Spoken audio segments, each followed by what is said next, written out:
This is a tutorial about organic chemistry.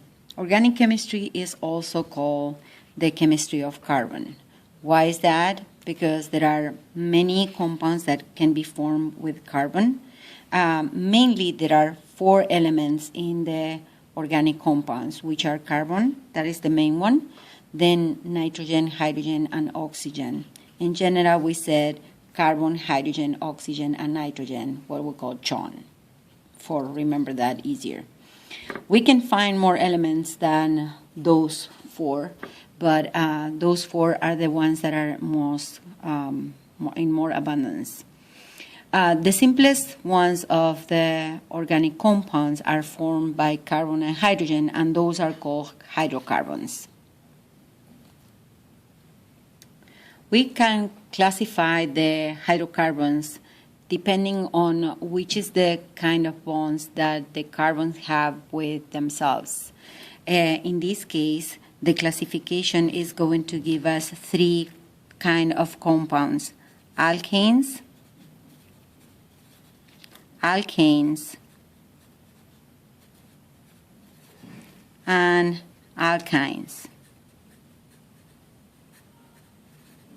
In the alkanes, we have only single bonds between carbons.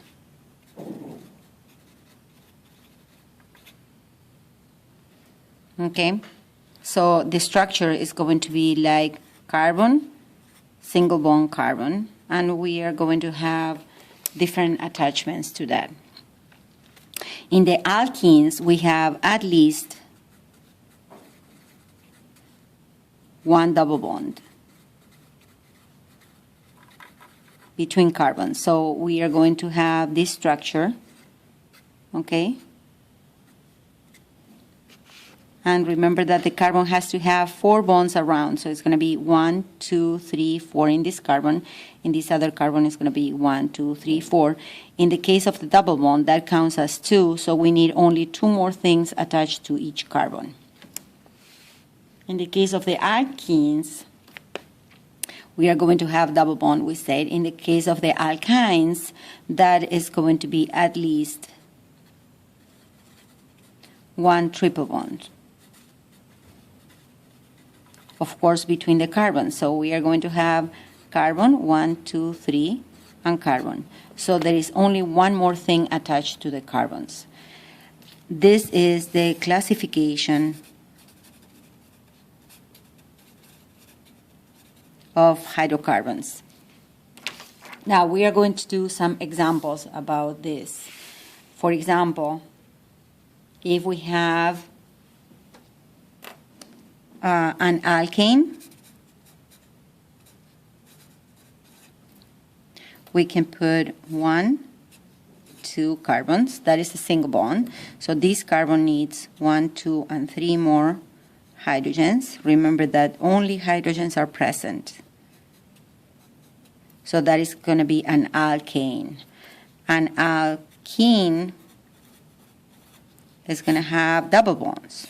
So we're going to have carbon, double bond with carbon, and then 1, 2, and 1, 2. You don't need to put the angles like this.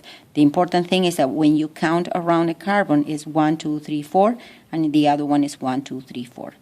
And this in the alkyne is going to be 1, 1, 2, 3 carbon. So there is only 1 hydrogen attached to each carbon to fulfill the 4 bonds that is needed. In this case, we are going to name those compounds, and we're going to see why they are like this. All of them are going to begin with eth. We are going to see the nomenclature in a few minutes, but it's going to be eth because it has 2 carbons. So it's eth, eth, and eth, because the 3 of them has 2 carbons. And the suffix is going to be for the alkanes, ane, for the alkenes, ene, for the alkynes, ine. So we have ethane, ethene, and ethine.